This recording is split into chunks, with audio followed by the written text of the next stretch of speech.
Order! Order! You are an incorrigible delinquent at times. Behave yourself, man!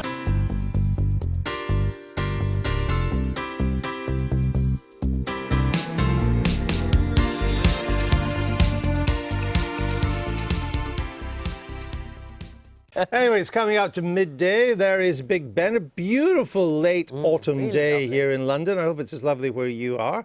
Prime Minister's Questions is coming up at noon. We'll bring it all to you live. Laura Kunsberg, our political editor, is already here. Laura, what is likely to come up today? Well, look, as we see that crisp and clear, beautiful autumn morning, it's not that long till the autumn statement, if you forgive the rather horrendous segue. And we're starting to see noises off that we traditionally see about this time of year. Ministers behind the scenes trying to persuade Philip Hammond to crank open his chequebook, briefings about the kind of autumn statement that we might expect. Because, of course, we've got a brand new Chancellor, a very different Chancellor to the previous character. Indeed. And, you know, a lot of expectation that the autumn statement will be more muted. It won't be the same kind of politically grand event full of flourishes. Which Mr. Brown and Mr. Osborne used to. I mean, I think it was Mr. Brown was always making announcements, but Mr. Osborne used an announcement, I think, about schools. He did. In his budget. Which ended up completely backfiring. It was the forced academisation, the proposal, which has gone dead, chucked over the side last week. We could do a list of things that George Osborne proposed and have now just hit the bumpers, or It indeed would be a hit bit the dust cool, cart. but he might, I mean, if he's watching, because nobody's quite sure what he's doing with all of his time these days, but if he's watching, maybe he might want to suggest things that he dreamt up that have actually disappeared. But I think, in a sense, you know, the autumn statements and the budget used to be proxies, really, for demonstrations that the chancellors had huge influence over domestic policy, massive influence over domestic policy. That's not really the case now. Philip Hammond's a very different kind of chancellor. Already indicated, though, that the big headline is going to be using different kinds of targets to bring the deficit down in a more forgiving way, if you like, to sort of create giant airbags in case. Depending on economic circumstances. Precisely. Interesting, I saw that he had outlined some of his thoughts to the Cabinet. Yesterday. It's almost like we've got Cabinet government. It's almost like we've got a Cabinet Minister sitting here who might want to tell us what Philip Hammond's told Not almost. about the It is. He won't, though, will he? What about the word reset, doubt though? it. He did use that quite emotive word, Philip Hammond, even if he isn't a man of flourishes. Indeed, he used the word reset, and I think, look, no question, although it will be much more sort of downbeat, if you like, and much more muted as an event, there's no question this is the first big shop window for him as the Chancellor, at a time when the government is very well aware of the economic dangers ahead while we try to figure out how we extricate ourselves from the European Union. And it's also clear he has made a break with what went before. Probably also George Osborne would also have done the same thing, ditched his own fiscal rules because of the uncertainty around the economy. But I think he was going to give us a punishment budget. He was going to raise taxes and cut spending. The macroeconomic justification for which has always eluded me if you're going into a recession. Maybe it was a campaigning justification. No. Hard to believe that a Chancellor would do such a thing rather than actually looking at the numbers as they are. The key thing for the autumn statement, of course, will be Mr. Hammond will have the latest OBR forecast for 2017. And my understanding is that privately, Mr. Hammond is very gloomy about 2017. Well, remember, even on the record, he has said we are looking at a roller coaster. So on the record, the Chancellor, who's meant to reassure the markets and everybody, has basically put up a big red warning light saying things might get pretty grim and pretty tough. The difficulty for him in terms of the judgments that he has to make about the next 6 months and next year is we'll have new forecasts, of course, but very limited amounts of sort of real reaction, if you like. Yes, to real data. So he'll be trying to make judgments about several years ahead based on only sort of 3 months since the world was turned upside down by the referendum result. But you are, you know, Westminster Assent is sort of moving to that focus now. And Labour MPs, of course, also different MPs on the backbenches starting to campaign on things that they would like to see. For example, we've seen MPs talking about the universal credit cuts some Tory MPs have been considering sort of joining forces with SNP MPs and Labour MPs on that. Let's go over and find out. Thank you, Laura. Straight to the House of Commons for Prime Minister's questions. In addition to my duties in this House, I shall have further such meetings later today. Stephen Doughty. Mr. Speaker, we have no clarity on access to the single market, huge disadvantages still in energy costs, and foreign steel being used in our key defence projects. Yes. We know the Prime Minister likes to try to channel the Iron Lady, but when is she going to show some mettle in standing up for British-made steel? This government has stood up for British-made steel, and we've made a number of measures that have improved the situation for the steel industry, but the honourable gentleman says that there is no clarity in relation to Brexit. I am very clear that what we want to achieve is the best possible deal for businesses in the United Kingdom to be able to trade with and operate within the single European market. Raymond Chishti. Thank you, Mr. Speaker. Prime Minister, I applaud the government's continued commitment to infrastructure development. With 6,000 projects in the pipeline worth £480 billion, can the government quickly and speedily take forward the Lower Thames Crossing and extra investment in Kent roads, which will help provide more homes, jobs, businesses, and help people in Kent, Medway, and the Thames Gateway area? I'm grateful to my honourable friend, and I'm grateful to him for recognising the contribution that the government's made in increasing investment in infrastructure, the importance of that investment.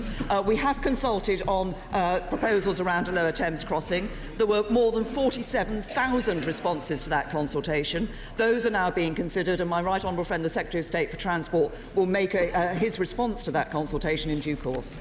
Jeremy Corbyn. Thank you, Mr. Speaker. Mr. Speaker, could I take this opportunity of welcoming Nisa Constance McGinn and hope that the evidently effective crash course in midwifery undertaken by my honourable friend, the member for St Helens North, isn't a sign to the government that we believe in downgrading midwifery training.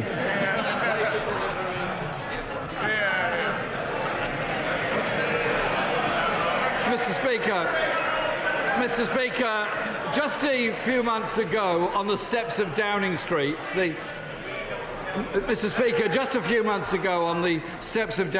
the Prime Minister promised to stand up for families who are just managing to get by. However, we now know that these were just empty words, as this government plans to cut work allowances for exactly those families who are just getting by. Isn't it the case that her cuts to universal credit will actually leave millions worse off? Yes. Well, first of all, can I congratulate the right honourable gentleman on the birth, I understand, of his granddaughter? And no, I'm sorry, in that case I'm completely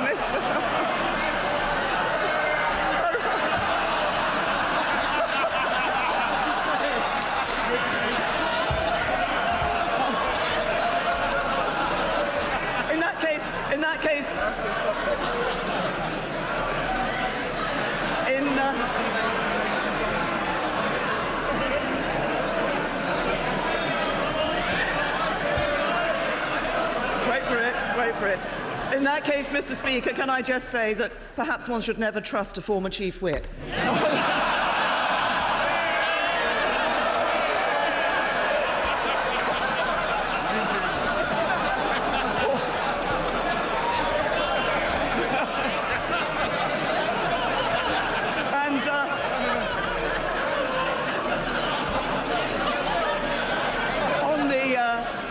On the point that the right honourable gentleman has raised in relation to universal credit, the introduction of universal credit was an important reform that was brought about in our welfare system. It's a simpler system so that people can see it much more easily where they stand in relation to benefits. And crucially, the point about universal credit is making sure that work always pays. As people earn more, as people work more, they earn more. It's right that we don't want to see people just being written off to a life on benefits, that actually we're encouraging people to get into the workplace. Mr. Speaker, it's a bit unfair to blame a former Chief Whip for some little bit of confusion. Very ungallant. Can't we just admire the member for St Helens North on his work? Mr. Speaker,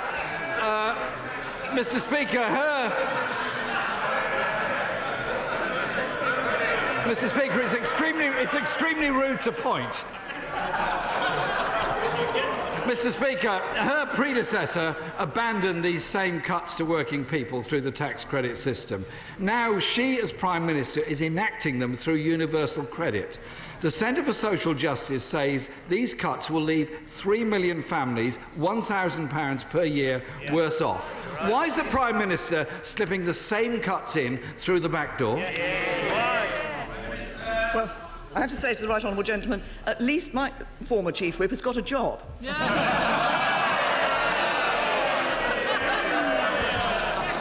I, on the serious point that he raises about universal credit, I repeat what I've just said. I think it is important that we look at why universal credit has been introduced. It was introduced because under the benefit system under the Labour Party, under the Labour government, what we saw was too many people finding that they were better off on benefits than they were in work. What is important is that we value work, we value getting people into work where they are able to work, but we want a system that is fair. And it's a system that is fair both to those who need the benefits, but also fair to those who pay for the benefits through their taxes. And there are many families struggling to make ends meet, who are paying for the benefits of others. I want a system that's fair to them as well. Corbyn! This week, Mr. Speaker, Oxford University studies found that there's a direct link between rising levels of benefit sanctions and rising demand for food banks. 1 million people accessed a food bank last year to receive a food parcel. Only 40,000 did so in 2010. I welcome the government's promise to review the work capability assessment for disabled people, but will she further commit to reviewing the whole punitive sanctions regime? It is absolutely right that in our welfare system, we have a system that makes sure that those people who receive benefits are those who it is right to receive benefits. Well, that's why we have assessments in our welfare system. But it's also important in our welfare system that we ensure that those who are able to get into the workplace are making every effort to get into the workplace. That's why we have sanctions in our system. What the right honourable gentleman wants is no assessments, no sanctions and unlimited welfare. That's not fair to those who are accessing the welfare system, and it's not fair to the taxpayers who pay for it. Mr. Speaker, according to the Sheffield Hallam University study, 1 in 5 claimants that have been sanctioned became homeless as a result of it. Many of those included families with children.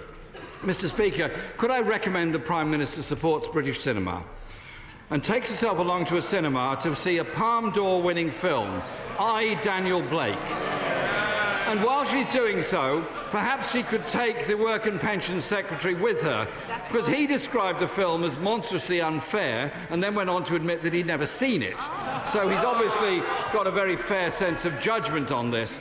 But I'll tell the Prime Minister what's monstrously unfair. Ex-servicemen like David Clapson dying without food in his home due to the government's sanctions regime. It is time that we ended this institutionalised barbarity against often very vulnerable people.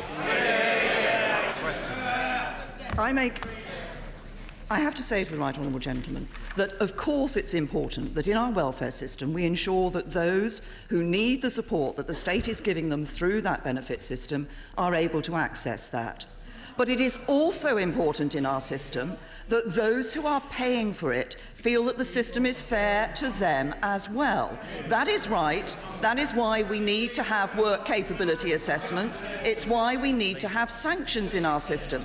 Now, the right honourable gentleman has a view that there should be no assessments, no sanctions and unlimited welfare. I have to say to him that the Labour Party is drifting away from the views of Labour voters. It's this party that understands working-class people.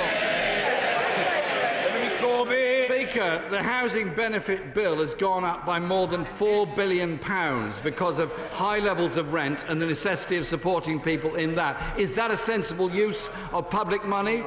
I think not. In response to the March budget, Mr. Speaker, I asked the Chancellor, Mr. Speaker, to abandon the £30 cut for disabled people on employment and support allowance, unable to work, but who, with support, may be able to work in the future. They want to be able to get into work. What evidence does the Prime Minister have that imposing poverty on people with disabilities actually helps them into work? I'm pleased to say that what we've seen under this government is nearly 500,000 more disabled people actually in the workplace. My right honourable friend, the Secretary of State for Work and Pensions, has launched a green paper on work which is starting to look at how we can continue to provide and increase support for those who are disabled who want to get in the workplace. But he started his question by asking me about the increase in the money that's being spent on housing benefit. If he thinks that the amount of money being spent on housing benefit is so important, why did he oppose the changes we made to housing benefit to reduce the housing benefit bill? Mr. Speaker, as the Prime Minister well knows, my concern and those of my party are the incredible amount of money being paid into the private rented sector by excessive rents, and that could be brought under control and handled much better. Mr. Speaker, many people in this House will have been deeply moved by my honourable friend, the member for Swansea East, article about the tragic death of her son and having to take out a bank loan to cover the funeral costs. The Prime Minister may be aware that the Sunday Mirror, with the support of the Labour Party, are calling for an end to council charges for the cost of parents of laying a child to rest. It would cost £10 million a year, a very small proportion of total government expenditure, to ensure that every council could ensure that those going through the horror of laying a child to rest did not have a bill imposed upon them by the local authority to put that child to rest. I hope the Prime Minister will be able to consider this and act accordingly. I recognise the issue that the Right Honourable Gentleman has raised. There are, of course, facilities available through the Social Fund Funeral Expenses Payment Scheme for payments to be made available to people who qualify, meet those eligibility conditions. Of course, it's difficult for anybody when they have to go through the tragedy of losing a child and then facing the consequences of the sort that the Right Honourable Gentleman makes. We are making sure, of course, in relation to local authorities, that they now have the extra revenues available to them through business rates, other local revenues. It is up to councils to consider what they wish to do in this. But I say to the Right Honourable Gentleman that there are facilities available through that Social Fund funeral expenses to deal with the issue that he raises. David McIntosh. Thank you, Mr. Speaker. Northamptonshire has for a long time been affected by a growing population without the right level of funding for our public services. Can my right honourable friend assure me that the current reviews into the funding formulas for schools, policing and health will properly reflect the population growths in Northampton and the rest of the county, so our services get the funding they need? Well, I can say to my honourable friend that, of course, we have protected the schools budget in relation to funding paid per pupil. We're protecting the police budget. But, of course, as we look at the various ways in which we're funding public services in his constituency and in the county of Northampton, we will, as we look at these various formulas, be looking at that very issue of what is right in terms of the need of the local area and the numbers of people there. Sir Angus Robertson. Thank you, Mr. Speaker. It's with sadness that we learned of the death of a serviceman in a live firing exercise, and the range in Tain, and no doubt the Prime Minister and honourable and right honourable colleagues across this House will extend their condolences to the family, friends and colleagues of the serviceman who has died so tragically. The Prime Minister says that she wants to tackle international and domestic tax avoidance and serious criminality. We on these benches support this. If she was told that specific UK financial vehicles are being used for tax avoidance and other serious criminality, what would she do about it? Can I first of all say to the Right Honourable Gentleman that I am sure, as he says, the whole House would wish to pass on our condolences to the friends and family of the serviceman who has died at the Tain range. He mentions tax avoidance. Yes, indeed, we have done a significant amount in relation to tax avoidance. He says, what should anybody do if they've got evidence of people actually avoiding tax? I suggest he speaks to HMRC. Mr. Angus-Robertson. Scottish Limited partnerships were established by this House in 1907, and they are being aggressively marketed internationally, especially in Eastern Europe. The International Monetary Fund has warned of the risk posed by SLPs in the fight against global money laundering and against organised crime. It is now a matter of public record that SLPs have acted as fronts for websites peddling child abuse images, and that they have been parts of major corruption cases in Ukraine, Uzbekistan, Latvia, Moldova, and include the arms industry. Now, given the seriousness of this issue, the Prime Minister's commitment to deal with criminality, but the lack of progress on SLPs, will she agree to meet with me to discuss a joint way forward? The Right Honourable Gentleman raises issues around criminality and investigations into criminal activity that's taking place, and he talks about the issue of websites peddling child abuse and child sexual exploitation.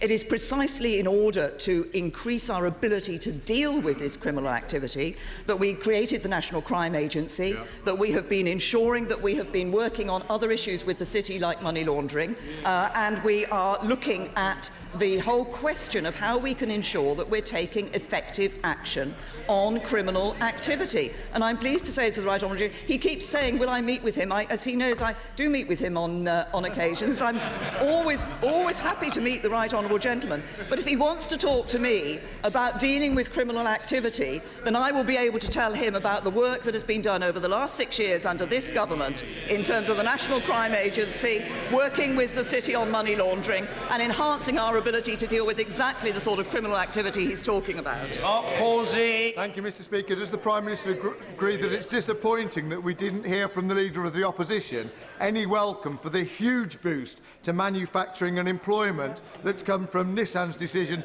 to produce 2 new models in their factory? Does she agree that demonstrates great confidence in the UK with benefits throughout the supply chain, including companies like Automotive Insulations in my constituency?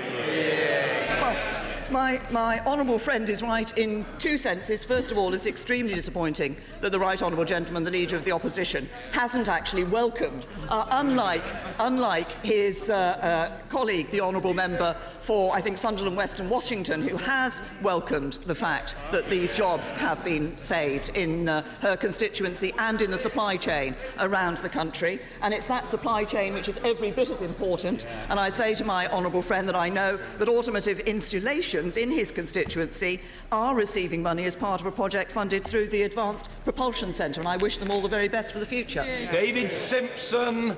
Thank you, Mr. Speaker. What assurances can the Prime Minister give to the agri-food sector right across the United Kingdom that it will be given the important status that is required when it comes to any Brexit negotiations?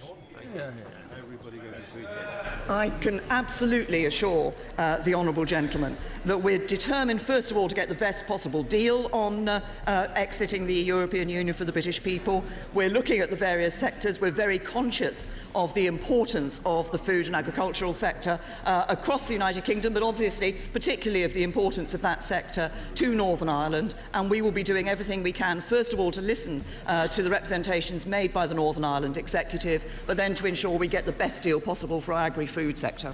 Ben Howlett. Thank you, Mr. Speaker.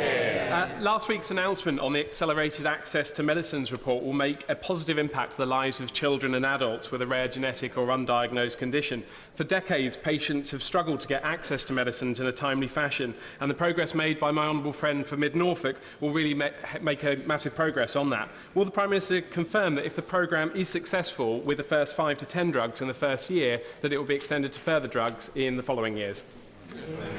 Well, my honourable friend's right to welcome the accelerated access review that has taken place. He's also right to pay tribute to our honourable friend, the member for Mid-Norfolk, who's done so much to place life sciences in the UK on the agenda and to ensure that we are able to see the UK developing as the best possible place to develop new drugs, which is exactly what we want to see. As regards the recommendations from the review, the Department of Health will be looking at those and responding to those shortly, but I think that this is an important development in terms of our ability to accelerate that access to drugs, which is to the benefit of patients. Callum McCaig. Mr. Speaker, recent weeks have seen 3 government ministers express 3 different views on what will happen, while industry cries out for clarity. Not Brexit, surprisingly enough, but the oil and gas industry. So can I ask the Prime Minister, will she bring forward additional support for this industry in the autumn statement, or is she happy to sit back and see thousands more jobs lost? Well, I say to the honourable gentleman that, of course, we understand that the challenges that the UK oil and gas industry are facing, and those are, of course, we take those very seriously. But I also say to him, that's why we've established the Oil and Gas Authority. That's why we've taken action, the £2.3 billion package of measures in the last 2 budgets, to make sure that the North Sea continues to attract investment and to safeguard the future of this vital national asset. There's a range of measures that we have taken. We understand concerns around the oil and gas industry, and that's why the government has already taken action. Hilly Tolhurst. Thank you, Mr. Speaker. Rochester Airport and Medway City Industrial Estate in my constituency are home to a growing number of successful science and tech SMEs that are doing wonders for innovation in our economy. Ahead of my right honourable friend's trade mission to India, I would like to congratulate her decision to take a cohort of SMEs to help increase trading relationships with merging economies. Could I ask if her dedication will continue in ensuring all parts of our economy are able to seize the opportunities that present themselves as we leave the EU? Well, my honourable friend is absolutely right about the importance of small and medium-sized businesses, and particularly, obviously, as she's referenced, in the technology industry. That's why I'm pleased that in my forthcoming trip to India, I will be taking leading small and medium-sized businesses in both life sciences and technology sectors. I think it is important to enable them to forge those trading links with India, and I can assure my honourable friend that as we look at leaving the arrangements for leaving the European Union, we will be taking the interests of all sectors into account. Angela Smith. Thank you, Mr. Speaker. Tata Speciality is a big employer in my constituency, and its workforce is worried by the long period of uncertainty that has been enacted by Tata Steel. So will the Prime Minister use her trade visit to India to secure from the company the future of steel production in Britain and to convey the importance of Tata acting as a responsible owner and, in the case of Speciality, seller of its UK steel assets? I can assure the honourable lady that we recognise both the importance of steel and the importance of Tata in the United Kingdom. That is why, as a government, we have been continuing to have discussions with Tata on the future of steel here in the United Kingdom, and will continue to do so. Mr. David Warburton. Thank you, Mr. Speaker. As I'm sure the Prime Minister will be aware, my constituency apparently contains more cows than any other. And this means world-class cheese from Godminsters and Barbers to Montgomery Cheddar and White Farms and many more. So can my right honourable friend assure the West Country's farmers that in negotiating the best deal for Britain in the coming weeks and months, the interests of our agricultural industry and farming community will be foremost in her mind? And will she pop down to Somerset soon for a chunk of cheddar and perhaps a drop of cider? Country cheese. I think we're clear. We're grateful to the honourable gentleman, the Prime Minister. Well, I have to say to my honourable friend, his invitation for some West Country cheese and cider is an invitation that it's difficult to refuse. So I look forward at some stage to coming down into Somerset and being able to sample those products. He's absolutely right, as others in this chamber have been, about the importance of our agricultural sector to economies across the UK, but particular parts of the UK obviously rely heavily on the agricultural sector, and we will be taking their needs and their considerations into account as we deliver, as we negotiate the best possible deal for this country in leaving the EU. Jeff Smith. Thank you, Mr. Speaker. This morning, the High Court ruled that the government has comprehensively failed to properly tackle air pollution. Which does the Prime Minister feel is worse? The government losing in the High Court for a second time, or the 40,000 early deaths that result from air pollution every year in the UK? Well, I've been asked about air quality in this chamber previously at PMQs, and I've always made clear that we recognise that there is more for the government to do. We have been doing a lot in this area. We have been putting extra money into actions that will relieve the issues around air quality, but we recognise that DEFRA now has to look at the judgment that has been made by the courts, and we have to look again at the proposals that we will bring forward. Nobody in this House doubts the importance of the issue of air quality. We've taken action, there's more to do, and we will do it. Mr. Robert Courts. Thank you, Mr. Speaker. The Prime Minister will remember visiting the Witney constituency recently. I'm pleased to report that Chipping Norton has been shortlisted for the Great British High Street Awards. Does she join me in congratulating the small businesses of Chipping Norton? And can she tell me what support government offers to the small businesses in our market towns? Can I take this opportunity, which is my first opportunity to, in this chamber, to welcome my honourable friend to this chamber and for his excellent result in the by-election.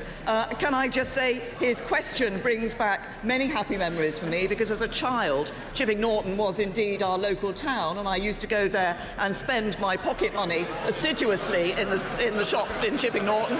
So I've done my bit for his high street in Chipping Norton, and we're very clear as a government that the action we've taken on issues like business rates are there to help support small businesses. Well, we're always grateful for a bit of extra information. And we've now had it. Mr. Gavin Newlands. Thank you, Mr. Speaker. This government's record on immigration detention is disgraceful, with the UK being the only country in the EU with no time limit on detention. Amidst concern over plans to replace Dungavel with a short-term detention facility near Glasgow Airport, the people of Renfrewshire want no part in these inhumane and ineffective practices. Will she use the closure of Dungavel as an opportunity to rethink her detention policy and end this stain on our human rights record?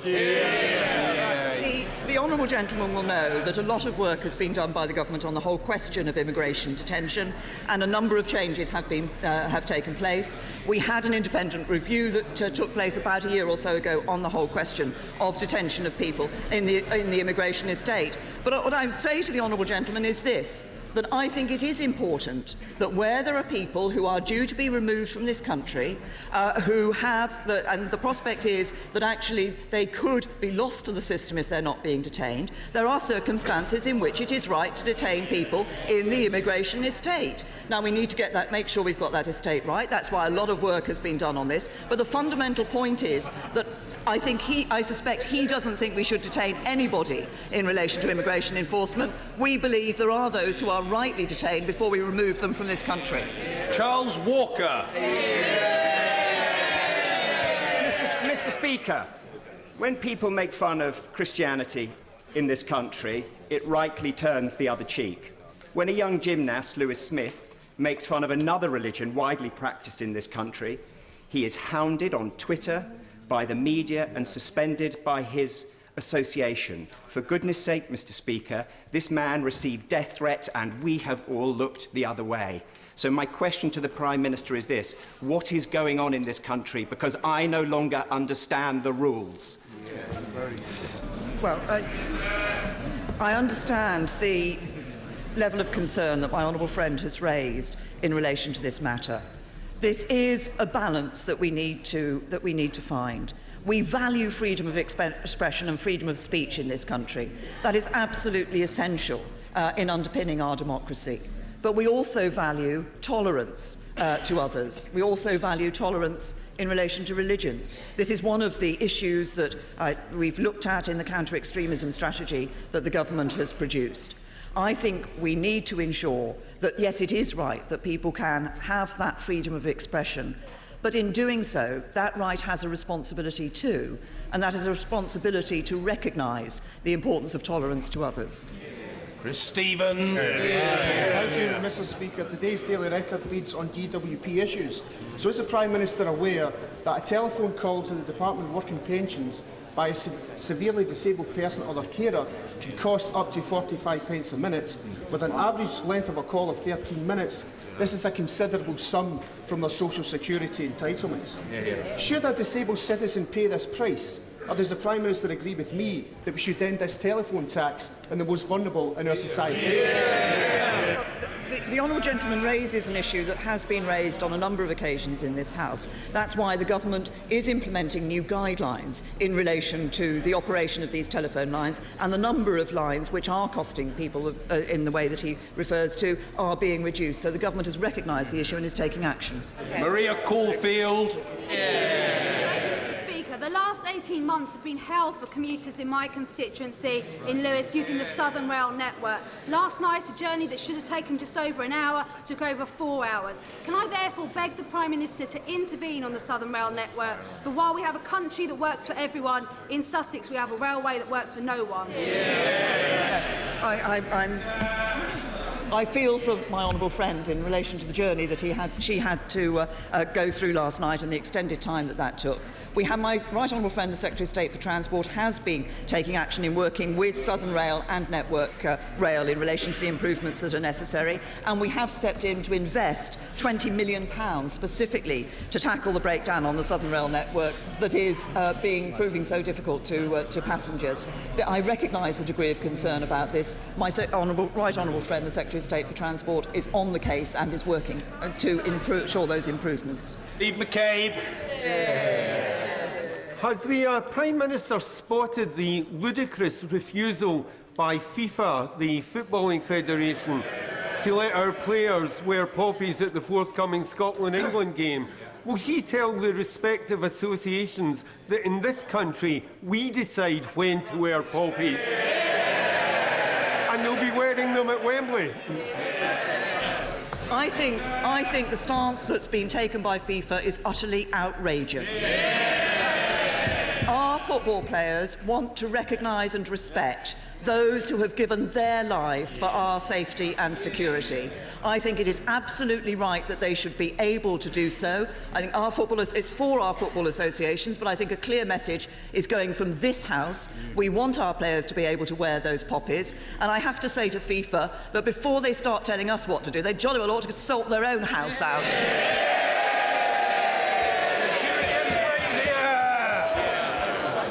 Speaker, could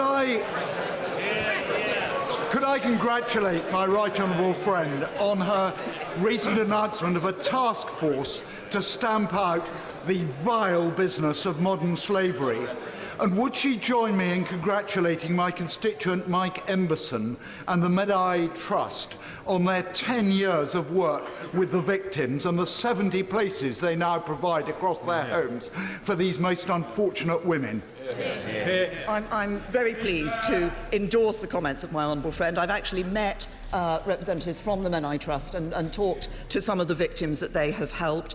It is absolutely right that we continue the momentum in our fight against modern slavery. This country is leading the world.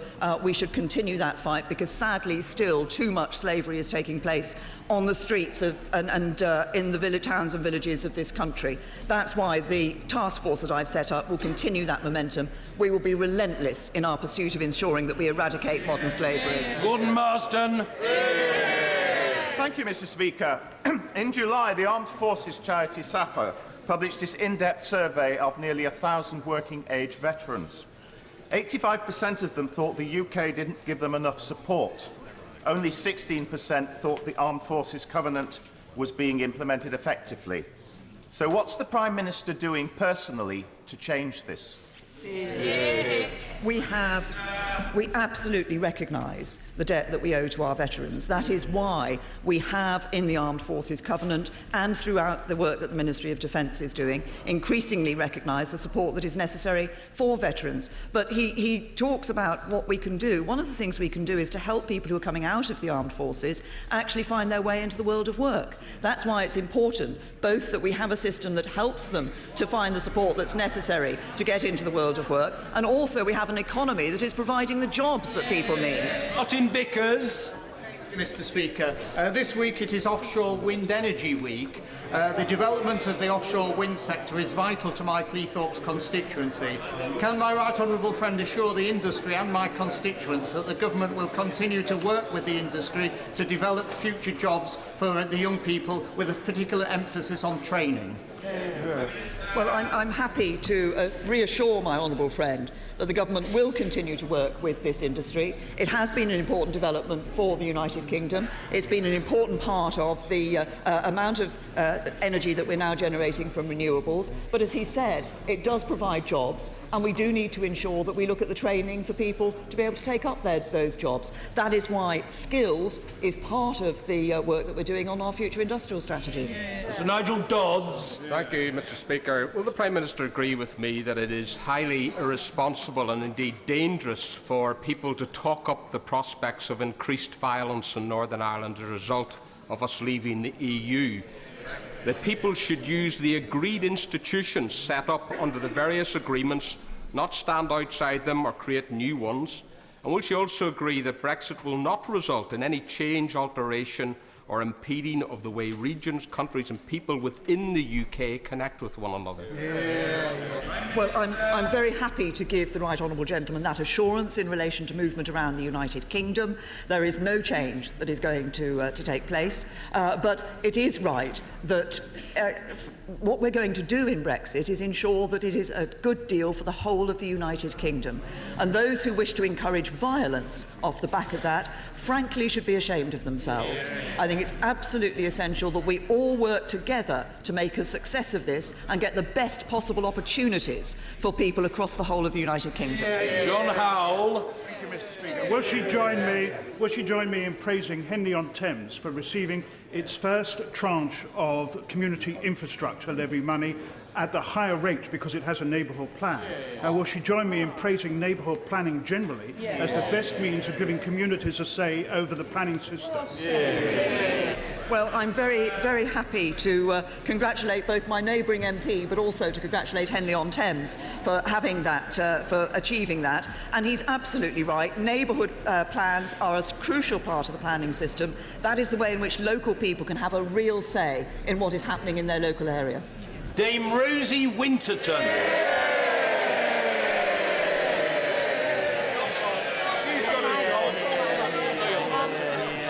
Thank you, Mr. Speaker. And can I add my congratulations to my honourable friend, the member for St Helens? But moving swiftly from midwives to doctors, is the Prime Minister aware that doctors in Doncaster are facing a crisis in primary care? That's right. Because as GPs retire, it's proving almost impossible to get new ones to take over their practices. And because of restrictions in the Health and Social Care Act, NHS bodies cannot take necessary action, for example, to put in salaried GPs. Will she do something about this quickly? Because otherwise many of my constituents will be left without a doctor. Mr. Speaker, can I say, because I did not, after my unfortunate mistake that I made earlier about the right honourable gentleman, I failed to add my congratulations to her honourable friend, the member for St Helens, which I'm happy now to do. And can I, but on the point of GPs, it is important that we see the number of GPs coming through so that we can replace those who are retiring. We have seen over the last 6 years thousands of more GPs in our NHS, and that's why my right honourable friend, also my right honourable friend, the Secretary of State for Health, is ensuring that we have a programme to bring forward more GPs, more doctors into training, so that we can ensure that places like her constituency and others around this, for members around this House, actually have the GPs in the numbers that they need. Order.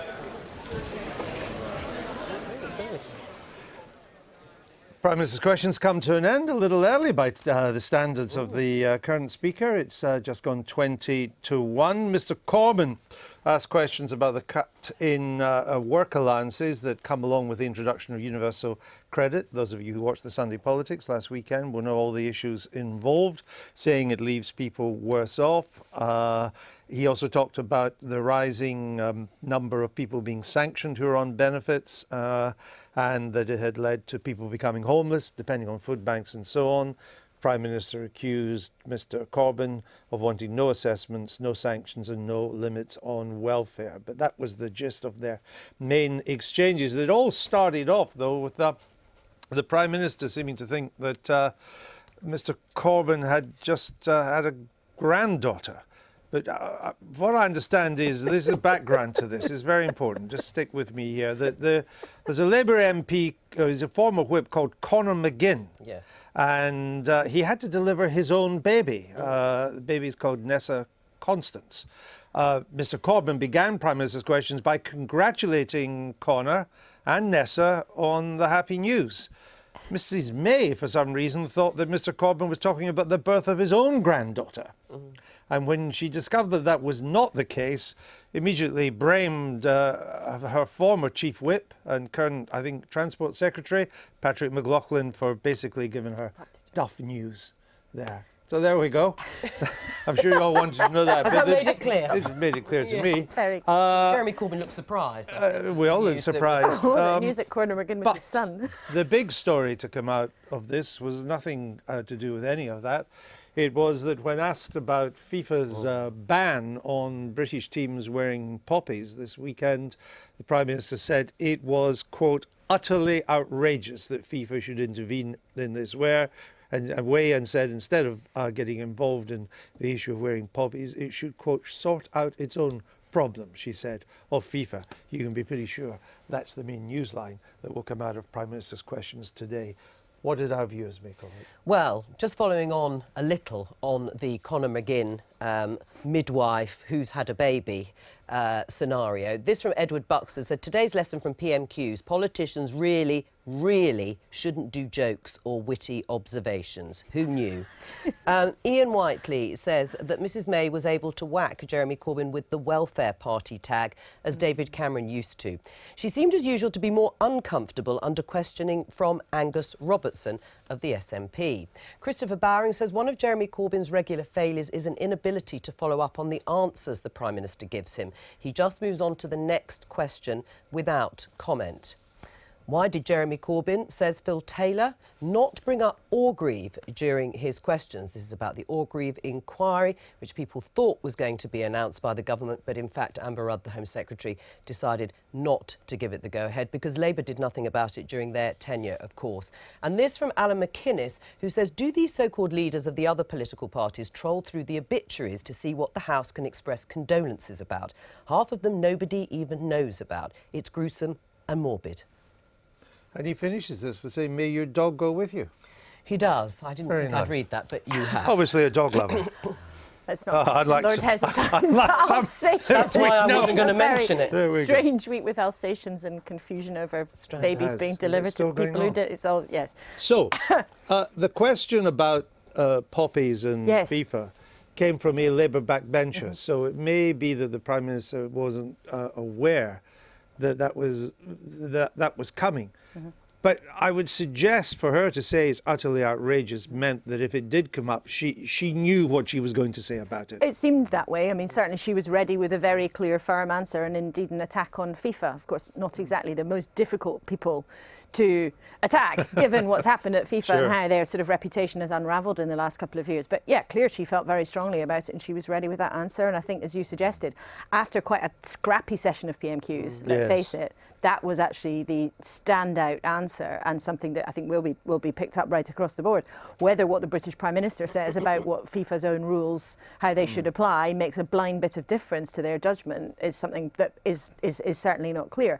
But it does, I think, seem to most voters in this country probably seem really rather ridiculous that FIFA can set out a ruling that the English, Scottish, Wales team shouldn't be allowed to wear poppies in the way that is convention in this country when they go onto the football pitch this weekend. Now, before all that, Mr. Corbyn had concentrated on what will be the cuts to some of the help on universal credit as it's introduced. Yes. Which has the effect of making for the working poor who depend on benefits to top up their pay, the marginal rate of tax, so to speak, the loss of benefits, the extra tax they pay becomes much higher than was originally envisaged. Now, Mr. Corbyn didn't quote any Tory backbenchers on this, but the Prime Minister's under some pressure. She is, and he could have quoted Ian Duncan-Smith, of course, the former Work and Pensions Secretary, who this week has said that he believes that these cuts should be stopped. And forgive a brief history lesson, last year, the government was pressured into dropping the planned cuts on tax credits, but they kept on with the planned cuts for universal credit. Now, universal credit is what will replace the tax credit system.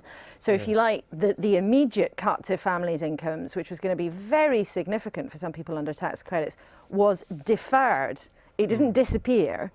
And it will take place, if as scheduled, under universal credit. So basically, people who were receiving tax credits will move on to the universal credit system, and the amount of support they will get will be less than had been planned. But I have to say, there is not at this stage any sign that the government will back down on this in the autumn statement. No. Of course, we're still some weeks away. A campaign around it may gather some momentum, but at this stage, it doesn't feel anything like the amount of pressure that built on George Osborne when he ended up ditching the tax credits plan. Now, I'm not expecting you to preempt what's in the autumn statement on June the 23rd, but the Prime Minister has made a big deal of the just managing classes, which in many ways is the working poor. And so therefore this is we can judge her on this now. We can now look at what she does compared to the rhetoric on the steps of Downing Street.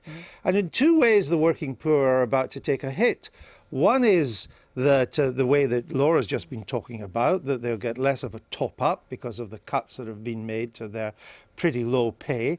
The second is that as inflation rises, their benefits are not index-linked. So they get hit in that way too, and it could be real terms cut for them. So I don't quite understand at the moment how she lives up to that working poor rhetoric. But what you're not taking into account on the other side is the national living wage, the work that is going on to see that people are going into work, the record levels of employment. And as the Prime Minister said during Prime Minister's question time, that sense that work should always pay, and the balance between supporting those who are on welfare, but also those who are paying for it as well. And she made a very clear point on some people who aren't on high wages, who equally are contributing and paying for the welfare system. So it is that overall balance that I think she is rightly articulating on seeing that it is that pathway into employment and the life opportunities that brings. But when 1.2 million of the working poor, and there are more working poor than that, but when 1.2 million of the particular working poor get that rise in the national minimum wage, what marginal rate of tax will they pay on it? Well, the point is that, yes, we've got the £7.20 at the moment in relation to the national living wage. That will increase steadily, as we know, during what marginal rate of tax will they pay? Well, I'm not going to sort of preempt things in the autumn statement or otherwise. Well, we know as it stands at the moment, we know that for some people, it could be as high as 75% when you take into account the tax they will pay and the benefits they will lose. So if they get another 100 quid, which could be quite a lot of money for people working poor, they lose £75 of it. Would you do extra work for £100 knowing you were going to lose 75? But the point, Andrew, is that it's about giving that sense of opportunity of people being able to, yes, move into employment. Of course, the welfare system is there as a hand up to help people through difficult opportunities. But equally that sense, as the Prime Minister also indicated during Prime Minister's questions, on this issue of sanctions, which the Leader of the Opposition highlighted, where there are a relatively small number of people who are sanctioned, but how I think it is right that we do have that sense of helping people into employment, and if they then don't play by those rules, then obviously there are sanctions that can operate. I understand that, but I didn't ask about sanctions. If the idea is to make work pay and to encourage people to get into work and to do better and to keep more of what they earn, I don't understand how taking away 75% of the extra effort they make is encouraging work to pay. But the point is that you have a welfare system where work should always pay, that basic sense of employment and the wages that you receive. So how does it pay if you take the richest people in this land don't face a marginal rate of 75%. So I think if they did, they wouldn't bother doing the extra work, or there would be a rush to the borders. But we expect the working poor to face marginal rates of tax up to that level. Now, it used to be higher. I understand that. One stage it was over 90%. But 75 would still seem to many people to discourage trying to do a bit more, particularly if you're already in a job. It's pretty hard work anyway. You're on a minimum wage, you've got long hours, there's not huge remuneration. And now you're being told, hey, you're going to get a pay rise. You think, oh, good, I deserve it. And then, by the way, you're only going to get 25% of that pay rise. But it's not fair, is it? Well, it's why we are steadily increasing the national living wage over the course of this Parliament, why we are taking those steps on seeing that work will always pay, on the relative differences between where welfare cap is and in relation to employment. And I think it is that sense of 2.8 million people in employment, more than during the course of this Parliament, and what that means to life chances, which is absolutely at the heart of this government's agenda. But a lot of them are the just managing club. We are only judging Mrs May, the Prime Minister, by the yardstick she has set herself. But we'll see what the autumn statement, if it adjusts, because the marginal rate has become higher because of the cuts to the financing of universal credit. Well, I'm going to come back to you in a minute, but let me just come. What do you make of the Prime Minister saying to Mr Corbyn, you don't believe in assessments, you don't believe in sanctions, and you don't believe in any limits to welfare? Is that true? It's not true at all, and Jeremy Corbyn hasn't said that. What we've said is if you're going to have a system, it needs to operate fairly and people are treated with dignity. And so you do believe in sanctions? If people are consistently breaking the rules in relation to benefit entitlement, then of course there should be sanctions, but those sanctions should be a very last resort, and what we've seen is a plethora of sanctions for people who really shouldn't have been sanctioned, and that's why they then end up in situations where they're relying on food banks, as that university study had shown, or they end up homeless. Final thought from you, Laura? Just one interesting thing, that you saw this row between David Cameron and Ed Miliband. We're going to see this row over the next few years between Theresa May and Jeremy Corbyn, I think, again and again and again. And partly because the way the Tories talk about this is that you have people who are on welfare and then people who are in work. Now, the fact is, actually, most people who are on benefits have jobs. Yes. So there's this sort of a slight either intentional misunderstanding or a fundamental sort of different world view. Because they are the just managing, and it's something that may well trip Theresa May up. She said very audaciously, claimed in the House of Commons, that this is the party that understands working class people. That's clearly her ambition to position herself in that sense, but that is going to be very much matched up. That will have to go a long way to match up the reality with the rhetoric that she's hoping to make at the sort of centre of her mission, if you like. Well, we will continue to monitor the rhetoric and the policy. Interestingly, just finally, Penny Mordaunt on the programme from the Department of Work and Pensions said there were no plans to reverse those cuts, but no plans is not quite the same. Yes, Heseltine, as he was then, once told me he had no plans to stand against Margaret Thatcher. What about the Alsatian? The Alsatian wasn't consulted, because he was no longer with us by then. Let's move on. As you aren't anymore, Laura, you're going to have to leave. I don't want my dog. Bye-bye. That's all, folks.